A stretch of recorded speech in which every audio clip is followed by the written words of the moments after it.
আজি মই ক'ব বিচাৰিছোঁ যিসকলে 2026ত SLC বা মেট্ৰিক পাছ কৰিলে বা 10ম শ্ৰেণী পাছ কৰিলে তেওঁলোকে পাছটো কৰিলে কৰাৰ পিছত উচ্চ মাধ্যমিক বিদ্যালয় বা হায়াৰ ছেকেণ্ডাৰীৰ ফাৰ্ষ্ট ইয়াৰ এডমিশ্যন ল'বৰ কাৰণে কেতিয়াৰ পৰা আৰম্ভ হৈছে আৰু কেতিয়ালৈকে থাকিব সেই সময়খিনি মই জনাই দি আছোঁ আৰু লগতে ডকুমেণ্টছ বা নথিপত্ৰ কি লাগিব অনলাইন এপ্লাই কৰোঁতে কি লাগিব সেইখিনি মই কৈ দি আছোঁ।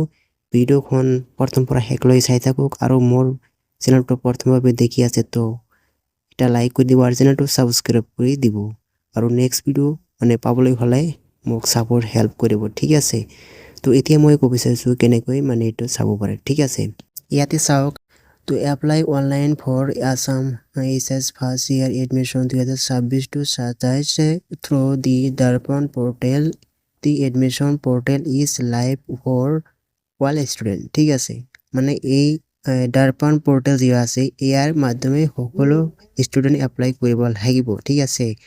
আৰু এই এপ্লাই কৰোঁতে এইটো অনলাইন প্ৰচেছ হ'ব লাগিব অনলাইন কি লাগিব মই পিছত কৈ আছোঁ।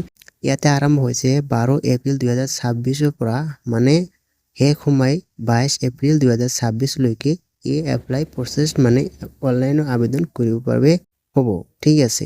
আৰু ইয়াতে চাওক required documents for SS admission student must keep the following documents ready in JPEG or PNG format before starting the online application। তো এইখিনি কথা হ'ল ডকুমেণ্টছখিনি ৰেডি কৰি ৰাখিব ফটো বা ইমেজখিনি JPG বা JPEG বা PNG কি ডকুমেণ্টছ লাগিব ইয়াতে নিচেই দেখাই আছে।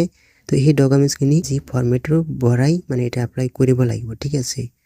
সেইটো বেলেগ কথা এইটো দোকান বা যিসকলে অনলাইন কাম কৰে তেওঁলোকে গম পায় তেওঁলোকে কামটো কৰি আপুনিও কৰিব পাৰিব চেষ্টা কৰিলে ঠিক আছে। আৰু ইয়াতে চাওক ৰিচেণ্ট পাছপোৰ্ট সাইজ ফটো जो আপোনাৰ ফটোখিনি পাছপোৰ্ট সাইজ ফটো লাগিব আৰু পাছপোৰ্ট সাইজ ফটো যিকোনো হ'ল কিছু নহয় অসুবিধা নাই চলিব কিন্তু পাছপোৰ্ট সাইজ ফটোখন লাগিব। তাৰপিছত SLC বা মেট্ৰিক বা 10ম শ্ৰেণীৰ মাৰ্কশ্বিটখন কপি এটা লাগিব। তাৰপিছত কাষ্ট চাৰ্টিফিকেট দিলে হ'ল না দিলে হ'ল অসুবিধা নাই আৰু ডিসেবিলিটি সার্টিফিকেট দিলে হ'ল না দিলে হ'ল বা TGL বা XTGL সার্টিফিকেট দিলে হ'ল না দিলে হ'ল অসুবিধা নাই আৰু গেপ সাৰ্টিফিকেট দিলে হ'ল না দিলে হ'ল। আৰু মেইন ডকুমেণ্টছটো মই কৈ দিছোঁ দুইটামান পাছপোৰ্ট সাইজ ফটো আৰু SLC মাৰ্কশ্বিটটো আৰু phone number date of birth বাছ এইখিনি ইম্পৰ্টেণ্ট ঠিক আছে। তাৰপিছতো যি ডকুমেণ্টছ লাগিব সেইটো কলেজত ফিজিকেল অফলাইন দিব লাগিব সেইটো বেলেগ কথা। সেইটো কলেজ বা স্কুলৰ যি প্ৰিন্সিপাল হেডমাষ্টাৰ আছে তাৰ লগত আলোচনা কৰা তাই কি ল'ব তাই কৈ দিব ঠিক আছে। এতিয়া কৈ দিলোঁ যিখিনি লাগে